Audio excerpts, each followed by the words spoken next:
What's up, everyone? Matthew Freeman with Matthew Freeman Fitness. I wanted to just want to take a few moments to talk to you about something that I am seeing right now that's running rampant. But before I do that, I just want to say I hope this video finds you in a good place. I know with this shelter in place, a lot of people are stressed, and there's a lot of anxiety going on, and there's a lot of unknowns going on, and so the mind could be kind of running wild. And us as fitness professionals, we're trying to provide a lot of content. I see a lot of home workout videos out there, both from professionals that are 100%, in the game, and I see a lot of at-home workouts from just, people that are sharing their at-home workouts. Whatever it is, to keep the body moving. I think at this point of time, that is the goal. Keep our sanity, keep the body moving. One of the things that I've seen a huge uptick in is running. Right? Because it gives us an opportunity to get out of the house, exercise, release, create some endorphins, and really have a good time. I think not everyone really likes running, but running seems to be the go-to when you have nothing else, because it only takes your body and then a little bit of space. And right now, with parks closed, beaches closed, we can still kind of go in public places and walk and or run and get our fitness going. So I wanted to talk about today something that I see kind of all the time when it comes to running, which is running is a skill, and it's not often looked at that way. Most skills, like complex movements like the clean and jerk, the snatch, the skill of throwing a football, the skill of kicking a soccer ball, all these different skills are broken down to many subcomponents, and they're worked on individually, and then you go try to complete the entirety of the task. But with running, we often want to get better at running just by running more or more frequently or more often, and we don't break that down into subsequent skills. And so there are three things that I just kind of want you to pay attention to if you're out there running, and things that you can actually work on. And that would be working on anti-rotation, right? In running, we don't want to have big circular rotation of the upper body. We're trying to minimize that rotation. There needs to be some, but we don't want it running rampant in our running mechanism. So any kind of anti-rotation exercise, anything that resists rotation, would be really good to work on and develop. I love, if you have a resistance band, I love the static arm or static hold, because the band is trying to pull you this way, and your job is to fire up the midsection to kind of resist that rotation. Another exercise, we're not gonna tune that out. This is real life. Another exercise that I really love is if you have a kettlebell, a single arm swing is a great anti-rotation exercise, because you want to go like this in the swing, and the goal is to keep those shoulders square and continue the hip hop. So, when you're out there running, try to pay attention to your rotation. Am I rotating too much? Am I so stiff that I have zero rotation? There needs to be a little give, but not a lot of give in that. Second thing that I see often is heel striking. So when runners are running, they're running with their heel out front.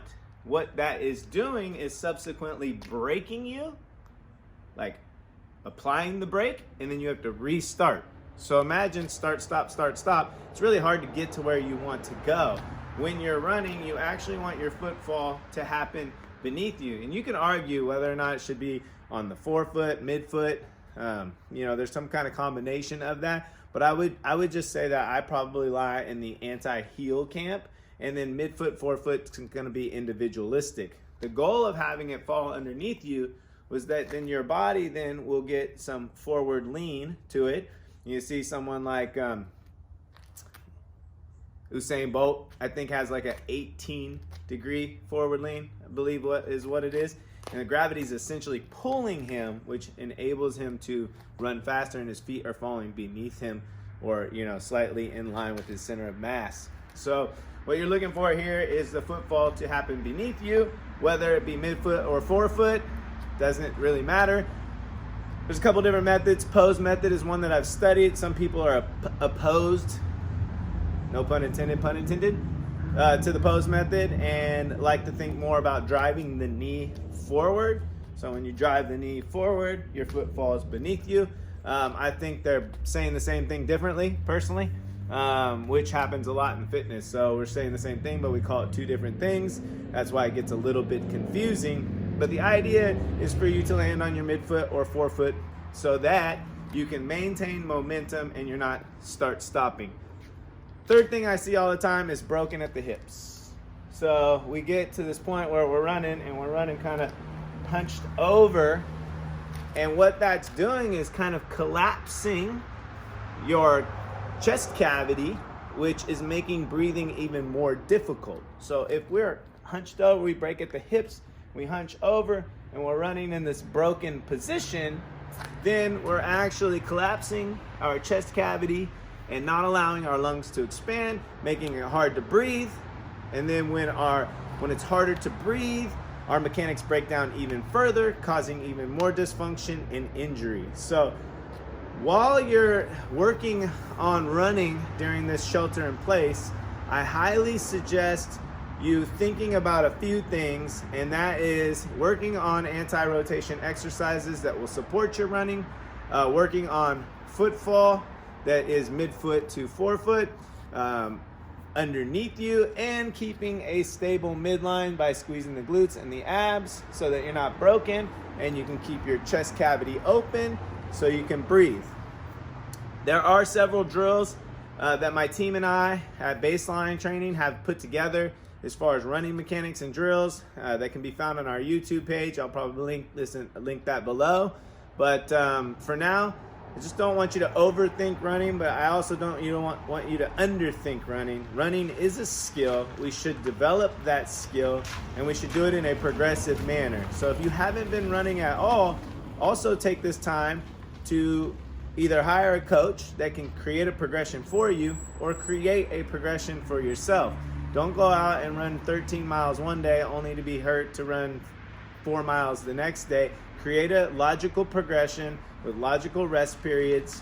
Work on intervals just as well as long distance. So have your long, slow day, but maybe also have some short interval days where you're doing some rest repeats and working on the skill.